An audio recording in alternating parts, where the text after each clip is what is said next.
اللہ الرحمن الرحیم۔ اللہ پاک فرماتا ہے کہ میں ان 5 عورتوں کو ہمیشہ کے لیے پریشان رکھوں گا، ان 5 عورتوں کو ہمیشہ کے لیے غریب کر دوں گا، ان 5 عورتوں کا رزق تنگ کر دوں گا۔ ان 5 عورتوں میں سب سے پہلی عورت یہ ہے۔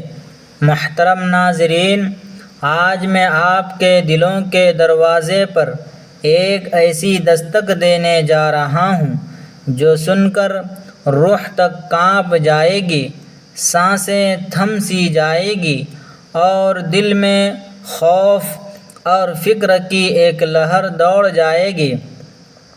دنیا کی زبان پر جب بھی عورت کا نام آتا ہے تو رحمت، محبت اور عزت کے استعارے ذہن میں ابھرتے ہیں۔ ماں ہو تو جنت کے دروازے کھلتی ہے، بیٹی ہو تو اللہ کی رحمت بن کر آتی ہے، بہن ہو تو عزت کا نشان بنتی ہے، اور بیوی ہو تو گھر کا سکون۔ لیکن افسوس، ہر عورت اس مقام کی حقدار نہیں بنتی۔ کچھ ایسی عورتیں بھی ہوتی ہیں جن کے بارے میں خود اللہ تعالی فرماتا ہے کہ تمہارے لیے سکون نہیں، تمہارے حصے میں اس طرح بے چینی اور پریشانی لکھی جا چکی ہے۔ ایسی عورتیں چاہے سونے کے محلات میں رہے یا مٹی کی جھوپڑی میں، ان کے دل کے اندر ایک ایسی آگ جلتی رہتی ہے جسے نہ دولت بجھا سکتی ہے، نہ محبت اور نہ کسی کا سہارا۔ دن میں وہ تو ہنستی ہے، مسکراتی، مگر رات کے سناٹے میں تکیے آنسو سے تر ہو جاتے ہیں۔ لوگ سمجھتے ہیں کہ ان کا نصیب خراب ہے، قسمت ان پر مہربان نہیں، مگر حقیقت اس سے کہیں زیادہ خوفناک ہے۔ ان کی زندگی کا زوال دراصل اس دن شروع ہوتا ہے جب وہ اپنے رب کے حکموں کو پس پشت ڈال دیتی ہے، جب وہ اپنے گھر کو محبت کی بجائے امتحان گاہ بنا دیتی ہے، جب زبان زہر اگلنے لگتی ہے، جب انا، ضد اور خواہشات ان کے فیصلوں پر حاوی ہو جاتی ہے۔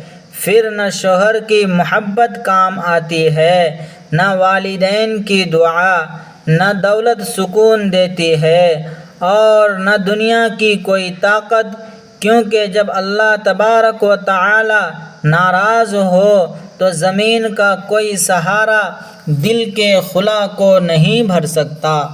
محترم ناظرین، آج میں آپ کو ان 5 عورتوں کے بارے میں بتانے جا رہا ہوں جن کے بارے میں اللہ تبارک و تعالی خود فرماتا ہے کہ ان کی زندگی آزمائشوں میں گزرے گی، ان کے دل کبھی اطمینان نہیں پائے گی، ان کی آنکھوں کو خوشی نصیب نہیں ہوگی۔ وہ کون کون سی عورتیں ہیں؟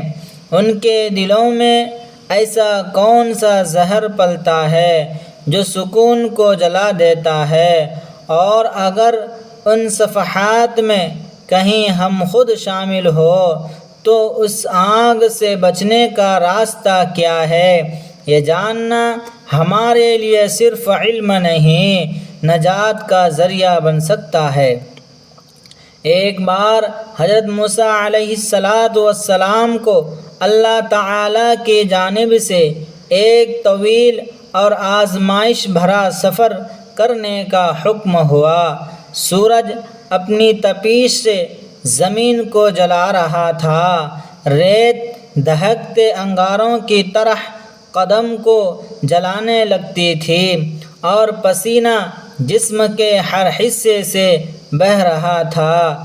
کئی دن کے سفر کے بعد تھکن ان پر غالب آ گئی۔ قدم بوجھل ہو چکے تھے، سانسیں بھاری ہو رہی تھی اور ساتھ لائے ہوئے کھانے پینے کا سامان بھی ختم ہو گیا تھا۔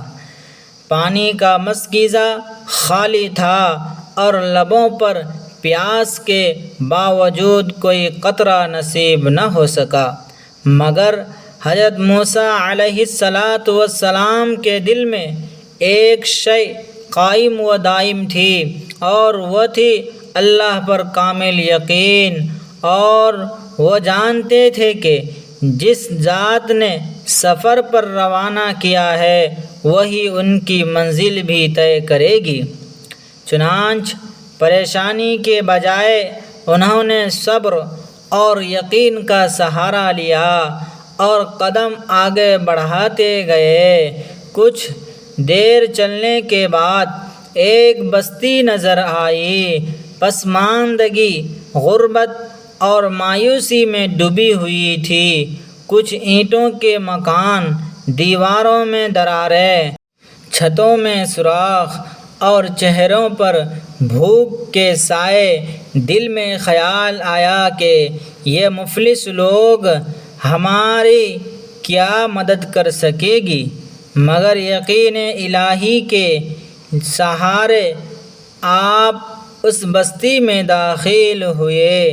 ایک پرانا سا دروازہ دکھائی دیا، آپ نے دستک دی، دروازہ کھولا تو سامنے ایک ضعیف و ناتواں عورت کھڑی تھی، چہرہ آنسوؤں سے تر، آنکھوں میں برسوں کا دکھ سمیٹا ہوا۔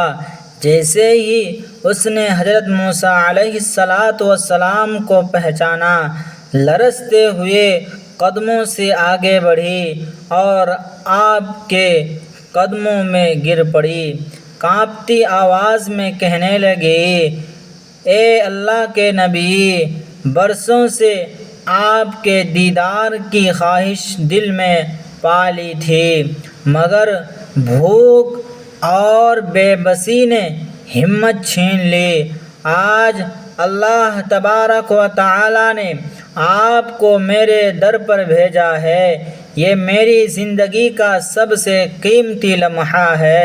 اس نے عاجزی کے ساتھ آپ کو گھر کے اندر بلایا، ایک پرانے تخت پر بیٹھایا اور جو کچھ گھر میں موجود تھا، خواہ معمولی سا کھانا ہی کیوں نہ ہو، عقیدت سے پیش کیا۔ پھر لرزتے ہوئے لہجے میں عرض کی، اے اللہ کے برگزیدہ نبی، جب آپ کوہ طور پر اپنے رب سے ہم کلام ہو تو میرے بارے میں ضرور پوچھیے گا کہ آخر میں ہر وقت کیوں روتی رہتی ہوں، میری زندگی میں سکون کیوں نہیں ہے، کیا میری قسمت میں ہمیشہ غم ہی لکھی گئی ہے۔ حضرت موسیٰ علیہ السلام نے اس عورت کے درد کو محسوس کیا اور وعدہ فرمایا کہ وہ اس کے سوال کو اپنے رب کریم کے حضور پیش کریں گے۔ وقت گزرا، سفر مکمل ہوا، اب کوہ طور پر گئے اور اللہ سے ہم کلام ہوئے۔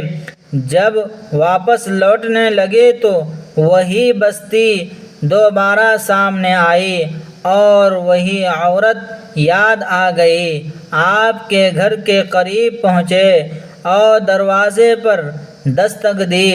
عورت روتی ہوئی باہر آئی، چہرے پر امید اور دل میں خوف تھا۔ حضرت موسیٰ علیہ السلام نے نہایت نرمی اور سکون سے فرمایا، اے عورت، میں نے تیرے بارے میں اپنے رب سے سوال کیا۔ اللہ تبارک و تعالی نے وحی میں فرمایا کہ 5 قسم کی عورتیں ایسی ہیں جن کے نصیب میں ہمیشہ کے لیے بے سکونی اور آزمائش لکھی جا چکی ہے، چاہے وہ دنیا کے محلوں میں رہے یا تنہائی کے اندھیریوں میں ان کے دل کو کبھی قرار نصیب نہیں ہوتا۔ اور اے عورت، شاید تو انہی میں سے شامل ہے، اسی لیے تیری آنکھوں کے آنسو نہیں رکتے اور تیری روح کو سکون نہیں ملتا۔ یہ سن کر وہ عورت کانپ اٹھی، آنکھوں سے آنسو رواں ہو گئے اور لرزتی ہوئی آواز میں بولی، اے اللہ کے نبی، مجھے بتائیے وہ 5 عورتیں کون سی ہیں جن کے بارے میں میرے رب نے اتنا سخت فرمان نازل فرمایا ہے، کہیں میں بھی انہی میں شامل نہ ہو جاؤں۔ اس کے دل میں خوف اور تجسس دونوں ایک ساتھ جاگ اٹھے، اور کیونکہ اسے اندازہ ہو چکا کہ شاید اس کے دکھ کا راز اب ظاہر ہونے والا ہے، حضرت موسیٰ علیہ السلام نے اس عورت کے لرزتے ہوئے وجود کو دیکھا۔ اس کے چہرے پر سوالوں کی آگ بھڑک رہی تھی اور آنکھوں میں خوف اور اشتیاق کے سائے لہرا رہے تھے۔ آپ نے نہایت نرمی اور ٹھہراؤ سے فرمایا، اے عورت، سن، میرا رب فرماتا ہے، جس عورت کے لیے خوشیاں مقدر نہیں، جس کے گھر پر رحمت کا سایہ کبھی نہیں ٹھہرتا، وہ عورت ہے جو اپنی زبان سے اپنے ہی گھر کا چراغ بجھا دیتی ہے۔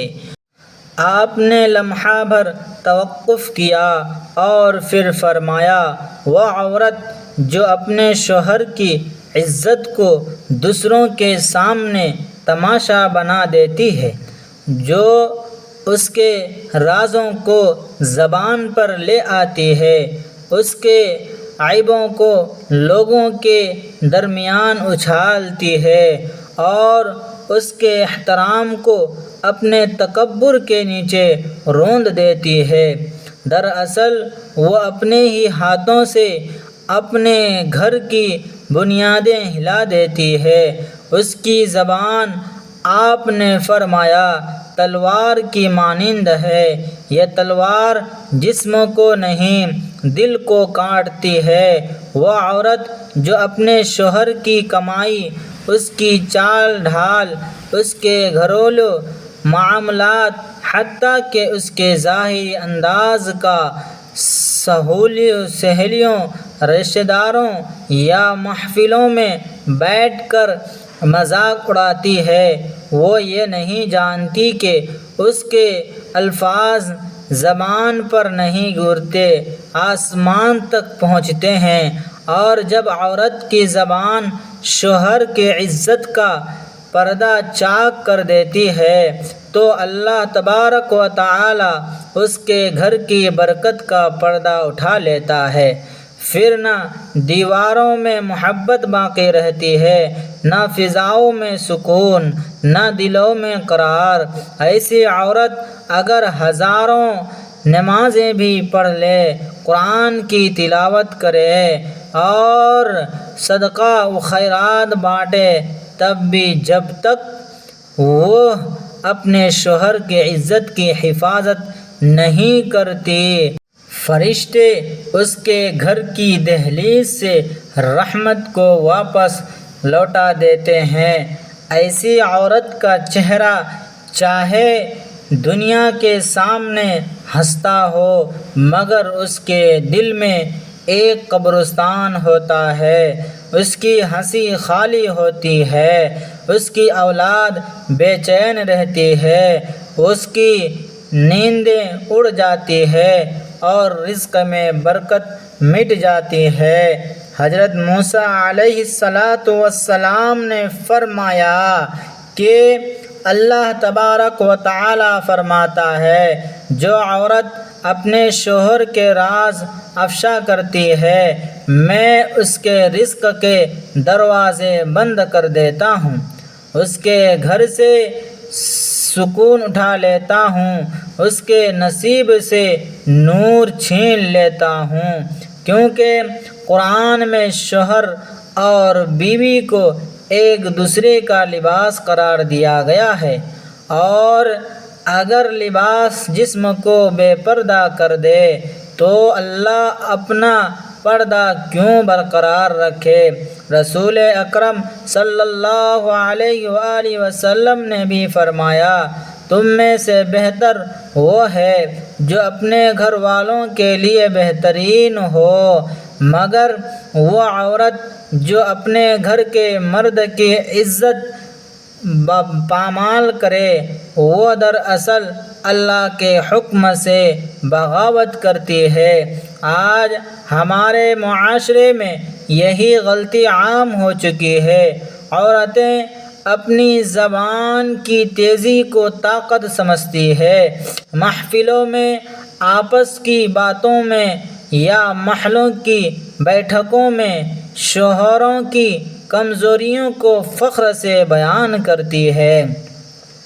انہیں لگتا ہے کہ یہ عام باتیں ہیں، مگر حقیقت میں وہ اپنے لیے مشکلات پیدا کر رہی ہوتی ہے اور اپنے ہی ہاتھوں سے اپنے گھر کا سکون برباد کر کے اپنی دنیا و آخرت کو اندھیروں میں دھکیل دیتی ہے اور شوہر کے دل سے اپنی محبت کا چراغ ہمیشہ کے لیے بجھا دیتی ہے، تاکہ وہ کبھی بھی سکھ کا سانس نہ لے سکے اور ان کی راتوں کی نیندیں ہمیشہ کے لیے غارت ہو جائے۔